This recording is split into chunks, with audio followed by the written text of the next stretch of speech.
మాట్లాడతాను, మిగతా 10 నిమిషాలు నా పాయింట్స్ మాట్లాడతాను కదా. కరెక్ట్ వాచ్ పెట్టుకుని 5:15 నాది అయిపోతుంది. ఓ 10 నిమిషాలు ఇటు అటు పర్వాలా ఇవాళ కాబట్టి అదే స్టేజ్ మీద కరెక్ట్గా మాట్లాడాలంటే కరెక్ట్గా కూడా మనం మాట్లాడగలం. రామలింగరాజు గారు ఎట్లా ఉన్నా నేను సత్యంలో పనిచేసినప్పుడు ఒకసారి నేను ఒక ప్రోగ్రామ్ ఆర్గనైజ్ చేస్తే ఆయన వచ్చారు. ప్రదీప్ గారు how much time I should speak అన్నారు. నేను క్యాజువల్గా 20 to 25 minutes సార్ అన్న, 20 నుంచి 25 నిమిషాలు. ఆయన ఒక్క సెకండ్ ఆగి 20 25 నిమిషాలు అని అడిగాడు. ఈజ్ ఇట్ 20 or 25 అని అడిగాడు. I said 20. ఆయన వెంటనే 19 నిమిషాలు అవగానే Pradeep he's given me 20 minutes, ఇంకో 1 minute ఐఎమ్ కంక్లూడింగ్ అని కంక్లూడ్ చేసి కిందకు వచ్చాడు. ఎన్టీ రామారావు గారు ఒకసారి ఫిల్మ్ తీయడానికి నన్ను పిలిస్తే హ్యాబిట్స్లో వాళ్ళ ఇంటికి వెళ్ళాం. పొద్దున్న 4 గంటలకు రమ్మన్నారు. నేను 4 గంటల 2 నిమిషాలకి తలుపు తోసుకుని ఆయన గదిలోకి వెళ్తే, ఏం బ్రదర్ నా జీవితంలోంచి 2 నిమిషాలు దొంగలిచ్చారు అన్నాడు. నేను దొంగలిచ్చాంట ఆయనకి. ఆయన జేబులోంచి 2 రూపాయలు తీసినట్టు. That is the power of time. That is the power of time which we should respect while we're talking.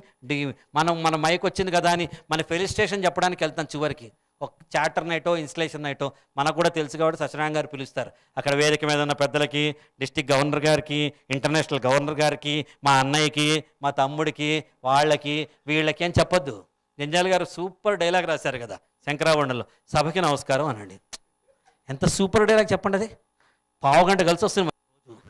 అవునా కదా, అందరూ కలిసి మాట్లాడేది. స్టేజ్ మీద ఉన్న 10 మంది వీరికి వారికి వారికి వారికి వీరికి వీరికి వీరికి వీరికి నెక్స్ట్ వాడు వస్తాడు, వారికి వీరికి వీరికి వారికి వారికి. ఈ లోపల కొత్త మెంబర్ కళ్ళు ఎర్రగా అయిపోతాయి. 11 అయిపోతుంది. వీడు భోజనం ప్లేట్ ఈడేట్రా బాబు చంపేస్తున్నాడు వీళ్ళు ఎంతసేపు ఇంకా చంపేస్తున్నారు వాసవి క్లబ్ వాళ్ళని వాడనుకుంటూ ఉంటాడు మెంబర్. సభకి నమస్కారం అని మొదలెట్టేసండి. Easiest thing on the earth. అంటే టైం లేనప్పుడు, టైం ఉన్నప్పుడు మీ ప్రోటోకాల్ ప్రకారం ఒకవేళ గవర్నర్ గారు ఉన్నారు, ఆయన అడ్రస్ చేయాలి, లేకపోతే ఇంటర్నేషనల్ గవర్నర్ ఉన్నారు, వారిని అడ్రస్ చేయాలి. Don't miss the protocol. మన బాధ్యత. ఉదాహరణకి నేను ఇక్కడ ట్రైనర్ కింద స్పీకర్ కింద వచ్చా. నేను 1 గంటన్నర మాట్లాడినా, 2 గంటలు మాట్లాడినా మీరు అందరూ వింటారు. నేను ఇలా రాకుండా నేను వాసవి క్లబ్ ఇన్స్టలేషన్కి వస్తే 1 గంటన్నర మాట్లాడితే మీరు వింటారా? నేను 20 నిమిషాలు మాట్లాడి కూర్చోవాలి కదా. ఆ 20 నిమిషాలు నేను చీఫ్ గెస్ట్ కాదు, కేసీఆర్ గారు చీఫ్ గెస్ట్. అప్పుడు ఆయన 20 నిమిషాలు మాట్లాడతాడు, నేను గెస్ట్ ఆఫ్ ఆనర్, నేను 5 నిమిషాలు మాట్లాడాలి. నేను ఆ రోజున చీఫ్ గెస్ట్, కేసీఆర్ గారు చీఫ్ గెస్ట్ కాదు, Narendra Modi chief guest, KCR guest of honour. నేను కూడా తెలుసు కాబట్టి ఆ మూల కూర్చుండడానికి నాకు ఒక అవకాశం వచ్చింది. నరేంద్ర మోడీ 30 నిమిషాలు మాట్లాడతాడు, కేసీఆర్ 5 నిమిషాలు మాట్లాడతాడు. నేను నుంచి మీ అందరికీ శుభాకాంక్షలను కూర్చోవాలి. అంతమించి మనకి ఇంక పవర్ లేదు. ఇది తెలుసుకోవాలి మనం. ప్రతి చోట మైకు దొరికింది కదా అని మనం మైకాసురులో అయిపోతే కష్టం అయిపోతుంది. పంచపాండవులు తెలుసు కదా మీ అందరికీ, ధర్మరాజు, భీముడు, అర్జునుడు, నకుల సహదేవులు. ఏ సినిమాలైనా నకుల సహదేవులు మాట్లాడటం మీరు చూసారా? చూడలే. ధర్మరాజు వైపు చూస్తారు, మొత్తం అంతా సమస్య చెప్తారు. ఏం చేద్దాం అన్నయ్య అంటాడు, ఆయన 1/2 గంట డైలాగ్ చెప్తాడు, మనం వింటాం. కోపం వచ్చి భీముడు గద తీసుకుని 4 పద్యాలు పడతాడు, మనం వింటాం. చాలా ప్రేమగా అర్జునుడు చెప్పదలుచుకున్న విషయాన్ని చెప్తాడు, మనం వింటాం. నకుల సహదేవులు డైలాగులు ఉన్నాయా? ఏం లేదు. ఒక్క చోట ఎక్కడో అడుగుతాడు శ్రీకృష్ణుడు, నకుల సహదేవులారా మీ అభిప్రాయం ఏంటి? ఇద్దరు ఒకేసారి, విడివిడిగా కూడా కాదు, అన్నగారి అభిప్రాయమే మా అభిప్రాయం అంటారు. మనం జీవితంలో 90% నకుల సహదేవుల పాత్రలు. ఎప్పుడో ఒకసారి ధర్మరాజు పాత్ర వస్తుంది మనకి. ఇది తెలుసుకోవాలి, మనం బతకాలి. బతకపోతే కష్టం అయిపోతుంది మనం కదా.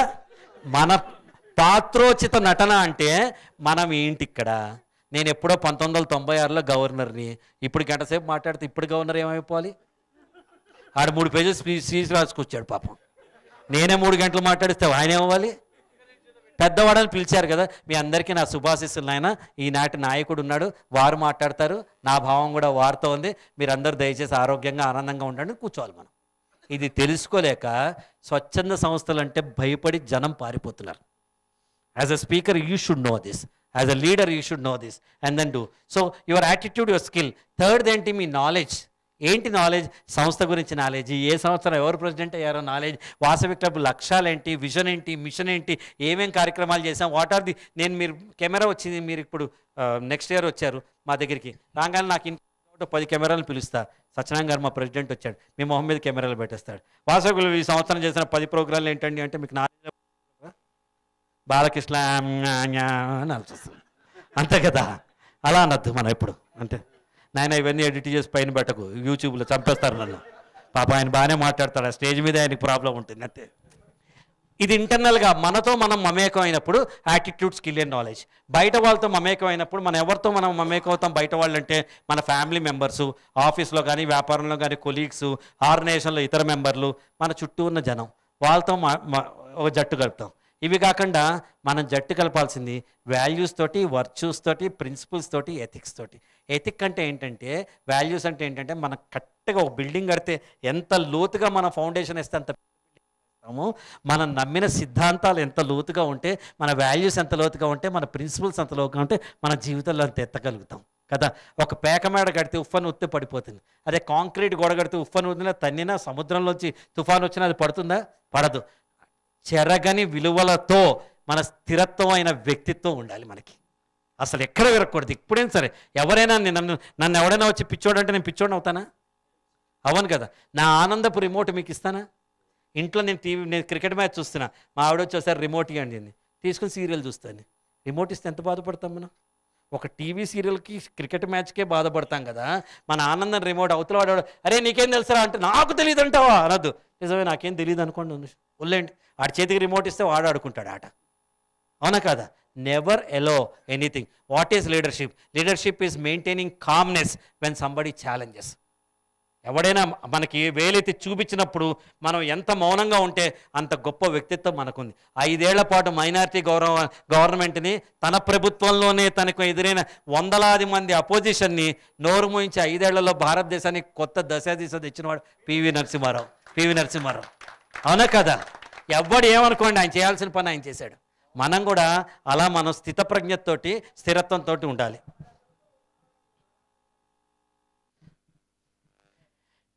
What is team building? A team is a group of people with complementary skills united by a common purpose and committed to achieving common objects.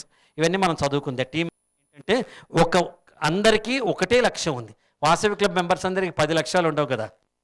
అందరికీ మనకు ఒకటే లక్ష్యం ఉంది. మనందరం జట్టు. మనందరికీ కుందేలు తాబేలు కథ తెలుసు కదా, తెలుసా లేదండి? కుందేలు చాలా పొగరుతోటి ఒకసారి అంది నేనే పరిగెత్తగలను. తాబేలు ఎందుకో ఎక్కడో ఏదో పాపం మనస్తాపం కలిగి నేను పరిగెత్తుతా అంది. ఇద్దరు రెడీ స్టడీగో అన్నారు. కుందేలు పరిగెత్తి పక్కలే తాబేలని చోట పడుకుంది. మనలో చాలామంది అంతే, ఇడు పొడిచేస్తాడు ప్రెసిడెంట్గా అని మనం 3 ఏళ్ళ నుంచి ఎదురు చూస్తాం. వాడు పేలని టపాకలే తుస్ అంటాడు వచ్చి. అవునా కదా? మీరు గమనించండి. వాడిని ఎంతో ప్రొజెక్ట్ చేస్తారు 3-4 ఏళ్ల నుంచి. వాడు వచ్చి నాన్ పర్ఫార్మర్ అన్నట్టు. అలా కుందేలు పడుకుంది, తాబేలు వెళ్ళి గెలిచింది. మన నీతి ఏంటి? నిదానమే ప్రధానం. ఇది కథ ఇక్కడితో అయిపోలే. ఇది అయిపోయిన తర్వాత కుందేలు ఆలోచించింది, నా దగ్గర పొటెన్షియల్ ఉంది కదా, నేను గెలవగలను కదా, సామర్థ్యం ఉంది కదా, కాంపిటెన్సీ ఉంది కదా, నేను ఎందుకు ఓడిపోతాను అని ఆలోచించి నా వైఫల్యం వల్ల నేను ఓడిపోయాను తప్ప ఇతరుల వల్ల కాదు అని మళ్ళీ తాబేలు దగ్గరికి వెళ్ళింది. మిత్రమా ఇంకొకసారి పరిగెత్తుదామా అంది. తాబేలు అనుకుని తొక్కలైనా గెలిస్తే ఏంటి ఓడితే ఏంటి, ఒకసారి గెలిచే చరిత్రకి ఎక్కా కదా, ఇట్స్ ఆల్ రైట్, మళ్ళీ అది తప్పు చేయదా, మళ్ళీ నేను గెలవనా, ఇట్స్ ఓకే అనుకుని ఓకే అంది. రెడీ స్టడీ గో అనగానే ఈసారి కుందేలు తప్పు చేయలే, పరిగెత్తుకుంటూ వెళ్ళిపోయింది. అది వెళ్ళిపోయి గెలిచింది.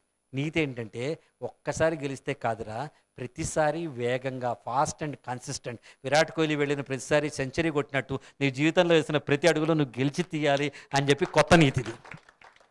కథ ఎక్కడితో కాలా.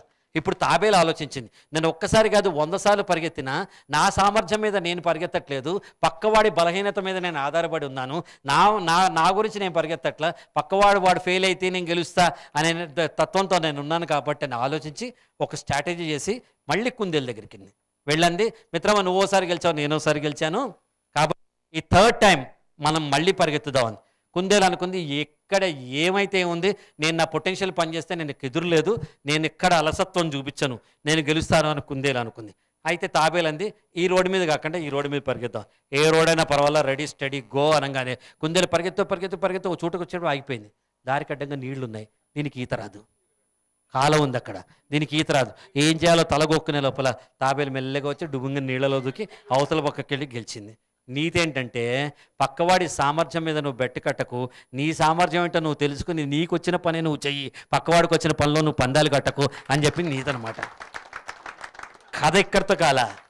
వెనక్కి తిరిగి 3వ రేసు వచ్చేటప్పుడు కుందేలు తాబేలు మంచి ఫ్రెండ్స్ అయిపోయారు, కబుర్లు చెప్పుకుంటూ వెనక్కి వస్తున్నారు. వెనక్కి వస్తూ వాళ్ళు ఏమనుకున్నారంటే ఇప్పుడు అరే 3rd రేస్ మనం వేరే రకంగా రన్ చేస్తే బాగుండేది అని. ఈసారి 4th రేస్ రన్ అవ్వడానికి సేమ్ దారి మీద ఇద్దరు నిర్ణయించుకున్నారు. అయితే ఇండివిజువల్గా కాదు, కలిసి కట్టుగా ఒక టీం లాగా. నేల మీద భాగం అంతా కుందేలు తాబేలుని ఎత్తుకు పరిగెత్తికింది, నీటి భాగం అంతా తాబేలు కుందేలుని ఎత్తుకుంది. ఇద్దరు కలిసి ఈదారు. మళ్ళీ నేల మీద వచ్చినప్పుడు కుందేలు తాబేలుని ఎత్తుకుంది, ఇద్దరు గెలిచారు. నీతి ఏంటంటే you win, I win, we win, అందరం కలిసి గెలవాలి నీతి అనమాట. ఒక సంస్థలో మనం అంటే ఇష్టం ఉన్న వాళ్ళు ఉంటారు, ఇష్టం లేని వాళ్ళు ఉంటారు. వాళ్ళతో కలిసి మనం ప్రెసిడెంట్షిప్ కోసం పోటీ పడి ఉంటాం, ఎలక్షన్ చేస్తుంటాం, ఏదైనా ఉంటాం. ఈయన అద్భుతంగా మాట్లాడతాడు, నేను అద్భుతంగా మాట్లాడను అని కాకుండా నేను అద్భుతంగా రాస్తాను, నేను అద్భుతంగా మాట్లాడతాడు, నేను రాస్తాను, నేను బాగా మాట్లాడతాడు అని జత కడితే బెనిఫిట్ అయ్యేది సంస్థకి. మన ఇండివిజువల్ బెనిఫిట్స్ కంటే సంస్థ కోసం పనిచేసిన వాళ్ళు గెలుస్తారు. Hair and tortoise, never blow our own trumpet, అంటే మన బూరా మనమే వాయించుకోకూడదు. ఇది ఎవరిలో ఉంటుంది చెప్పనా? క్షమించండి, ఇక్కడ పాస్ట్ ప్రెసిడెంట్స్ ఎంతమంది ఉన్నారు? చేతులు ఎత్తండి అందరూ. పాస్ట్ ప్రెసిడెంట్ అందరూ ఒకసారి చేయొద్దండి సార్ ప్లీజ్. అయినా సరే పాస్ట్ ప్రెసిడెంట్ ఏం మీరు చేయట్లేదండి సార్? పాస్ట్ ప్రెసిడెంట్ కాదా? కాదు, కూర్చోండి. అయితే మీరందరూ మీ బూరాలు మీరు ఉపయోగించుకుంటారు. మీరు ఏ సంవత్సరం ప్రెసిడెంట్? మీకు మంచి జోక్ చెప్తా. ఇక్కడ ఒక ఆఫీసర్ ఉన్నట్ట, ఆ ఆఫీసర్ ఎవడు అడిగినా లీవ్ ఇయ్యాడు.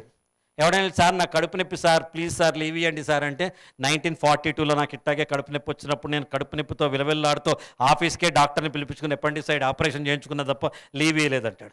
ఎవరైనా వచ్చి మా చెల్లెలు పెళ్ళని అనుకో, 1957లో నేను ఇట్టాగే మా చెల్లెలు పెళ్ళి అయితే మా చెల్లెలు మా బావగారు ఇద్దరు నా దగ్గరకు చర్చించలేసారుగా. వీడు ఏం చెప్పినా వీడికి రీజన్ ఉంటుందన్నమాట. ఒక రోజున ఒక కుర్రాడు చూసుకుని పక్కవాడితో బెట్ట కట్టాడు, నేను ఇప్పుడు పోయి ఆఫీసర్ దగ్గర లీవ్ తీసుకొస్తా అన్నాడు. ఎట్ట తెస్తారో చూద్దాను. నీకెందుకని లోపలికి వెళ్ళాడు, బయటకు వచ్చి లీవ్ శాంక్షన్ అన్నాడు. ఇప్పుడు ఆశ్చర్యపోయాడు, ఏం చెప్పారో లీవ్ శాంక్షన్ చేశాడు ఏంటి అన్నాడు. నేనన్నా మా ఆవిడ లేచిపోయిందండి వెతకడానికి వెళ్తున్నా అన్న. వాడు 1974లోనే ఏం కాదులే లీవ్ శాంక్షన్ అన్నాడు అని చెప్పి అన్నాడు అన్నమాట. మనం కూడా పాస్ పెట్టండి ఎవడు మాట, నా కాలంలో 52లో ఇలా చేసాం, 72లో ఇలా 82లో ఇలా చేసాం అంటే మా అమ్మ కట్టెల పొయ్యి మీద వండింది, మా ఆవిడ గ్యాస్ సిలిండర్ మీద వండింది, మా అమ్మ ఇప్పుడు ఓవెన్ మీద వండుతోంది. మారుతున్న కాలం, మనం సర్క్యులర్ చేసి దాన్ని లెటర్ ప్రెస్లో ప్రింట్ చేసి అందరికీ స్టాంపులు నోటుతో అంటించి దాన్ని తీసుకెళ్ళి జీపీలో వేసేవాళ్ళు. ఇప్పుడు వాట్సాప్లో ఒక్క సెకండ్లో పంపిస్తున్నారు. కాబట్టి మనం ఏం చేయాలంటే మనం నోటికి మూత పెట్టుకుని టెన్నిస్ మ్యాచ్ చూస్తాను చూడండి, మన గౌరవిస్తారంతా, ప్రతి వాడు గౌరవిస్తాడు మన. ఏం సైలెంట్ పాస్ట్ ప్రెసిడెంట్ అంటే వండర్ఫుల్, ఆయన పిలిచి కూర్చోబెడతాడు ఇక్కడ కదా. అది మనం నేర్చుకోవాల్సిన విషయం. మీ బూరా మీరు ఊదకండి దయచేసి. And you should conduct the show. అంటే మనం నాయకత్వం ఉన్నప్పుడు మనం అధికారంలోకి తీసుకుని మన అవకాశాన్ని అందిపుచ్చుకుని మనమే షో కండక్ట్ చేయాలి. మీరందరూ సినిమా చూస్తారు, సినిమా అంత ఈజీ అనే వ్యవహారం కాదు. మీరంతా వైట్ కాలర్ జాబ్ అనుకుంటారు. హీరోయిన్తో పాటు ఈయన ఇంత బ్రహ్మాండంగా పాడబడతాడు ప్రదీప్ గారు అనుకుంటారు. అక్కడ కెమెరా పెడితే ఇక్కడి నుంచి లైటు అక్కడి నుంచి లైట్ ఉంటే ఇక్కడ హీరోయిన్ ఉంటే నేను నా మొహం మీద ఎండపడకుండా నీడపడకుండా ఆవిడ మొహం మీద నా నీడపడకుండా మీ ఇద్దరం కరెక్ట్గా కెమెరా యాంగిల్లో అక్కడ కింద 2 టేపులు పెడతారు. ఆ అమ్మాయిని ముట్టుకోవడానికి నేను ఇక్కడ దగ్గరికి వచ్చి ఇట్టా వంగి మొహం మెడనరం పట్టేసిన వాటిలో ఇట్టా వస్తేనే కెమెరాలో అది కనిపిస్తుంది. ఓహో ఎంత అదృష్టవంతుడు వీడిని కెమెరాలో చూస్తారు. చుట్టూ 1000 మంది అదవులు ఉంటారు, మమ్మల్ని చూసుకుంటాం. మేమెంత బాధపడతాం అన్నది తెలియదు అక్కడ అసలు. సో సినిమాలో 24 క్రాఫ్ట్స్ ఉంటాయి, ఎవ్వడి పని వాడు చేసుకుంటాడు. ఉదాహరణకు ఒక మేకప్ వేసి ఒక అమ్మాయితోటి నేను నీ మొహం మేకప్ సరిగ్గా అన్నా అనుకోండి, ఆ అమ్మాయి బ్రష్ తీసుకుని ఇక్కడో గీత ఎక్కువ పెడితే నా వయసు 10 ఏళ్ళు ఎక్కువ కనిపిస్తుంది. జస్ట్ 2 గీతలు అంతే, ఇంకేం పెట్టక్కల.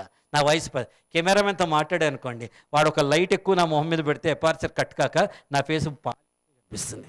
ఒక లైట్ మ్యాన్ ఉంటాడు, వాడు ఇట్లా షేడ్ ఒక జల్లెడు పట్టుకుని ఇట్లా మన మీద నా షర్టు తెల్లగా ఉంటే కట్ చేస్తాడు. నా ఫేస్ బ్రైట్గా కనిపించాలి, నా షర్టు బ్రైట్గా కనిపిస్తుంది అంటే లైట్ ఇక్కడ డిఫ్యూజ్ చేస్తారు కట్ చేసి. ఆ డిఫ్యూజ్ చేసేటప్పుడు వాడు 1 ఇంచు పెత్తితే నా గడ్డం మొత్తం నల్లగా వచ్చి నాకు ఏదో రోగం ఉన్నట్టు కనిపిస్తుంది. చిన్నవే కదా. 24 క్రాఫ్ట్లలో రోజుకి 120 మంది కష్టపడితే ఒకరోజు షూటింగే అది బయటకు వచ్చి సినిమాగా అవుతుంది. సంస్థ కూడా అంతే. మనలో అనేక మంది ఉంటారు. ఎవరు నువ్వు గొప్ప నేను గొప్ప కాదు, మనం గొప్ప అని మనం అనుకున్నప్పుడే జీవితంలో ముందుకెళ్తుంది. సర్కస్ చూడండి, సర్కస్లో ఎప్పుడైనా మధ్యలో ఆగటం చూసారా? సర్కస్ కంటిన్యూస్గా ఉంటుంది కదా. వస్తాడు, వాడు పక్క నుంచి వాడు నవ్విస్తున్నాడు అని మనం అనుకుంటాం, వాడు నవ్వించాడు. ఈ ఐటెంకి నెక్స్ట్ ఐటెం మధ్య ఉన్న 30 సెకండ్లని వాడు నింపుతాడు. అక్కడ వాడి పక్కనే నుంచుని అక్కడ తాడు మీద అమ్మాయి కప్పు సాసాలను ఎత్తి మీద వేసుకుంటుంటే వీడు పక్క నుంచి గట్టిగా అరుస్తామని మనందరినీ దృష్టి మరుస్తూ ఉంటాడు. ఎందుకంటే ఆ అమ్మాయికి కప్పు సాసాలు అడ్జస్ట్ కాకపోతే వీడు డైవర్ట్ చేస్తూ ఉంటాడు.